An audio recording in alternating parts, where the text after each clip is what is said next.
Los Angeles. It is the country's largest jail system, but the feds say the inmates were not the only criminals there. Several former and current deputies with the Los Angeles Sheriff's Department were just arrested as part of a major sting that targeted everything from corruption to inmate abuse.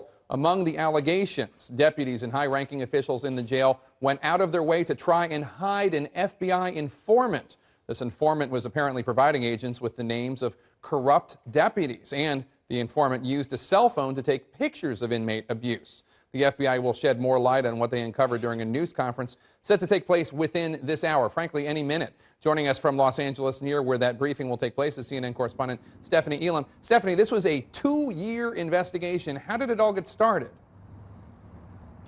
Right. It's a 2-year investigation, Jake, and I can tell you that that press conference has begun there, where we're learning now that they have arrested 12 current and former Los Angeles County Sheriff deputies, and they all worked in this jail. And they're saying that this all began because they started getting tips about the treatment in there. And quite frankly, what they have found, the FBI has found, is that there are certain members of the Sheriff's Department who believe they were above the law. And there was a lot of misconduct in relation to that, saying that they actually were, they were alleging that inmates were beaten and humiliated. And then after all of that was done, that they went ahead and covered up their misconduct. 9 sheriff officials face charges. 3 brothers are charged with criminal complaints. Now, one thing that has come out here, too, is this conduct about the behavior of sheriffs at L.A. County jails.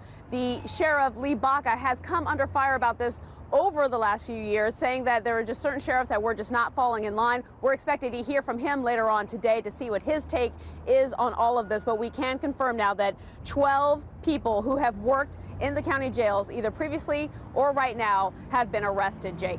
Stephanie, what do we know about this FBI informant? Well, we asked the FBI if they were going to confirm that this informant was a part of this, and he was basically hidden inside the jail from the FBI by the sheriffs. They're not confirming that that exactly has happened yet. We're still awaiting word on that. Obviously, all of this is coming out now as this press conference is getting underway right this minute. And Stephanie, lastly, I know you said Lee Baca, the sheriff, is going to address matters later today. Has there been any response at all from the Sheriff's Department to these very strong allegations from law enforcement investigating them? No, there has not been a response yet. We did reach out to see if we could get a comment. We have not gotten one yet. We should hear about about 6 o'clock your time. And I'm also hearing in my ear now that it's 18 people that have been arrested and charged in relation to this probe now, Jake. Staggering number of individuals with the Los Angeles County Sheriff's Office being arrested and charged with crimes, with wrongdoing themselves. Stephanie Elam, thank you so much.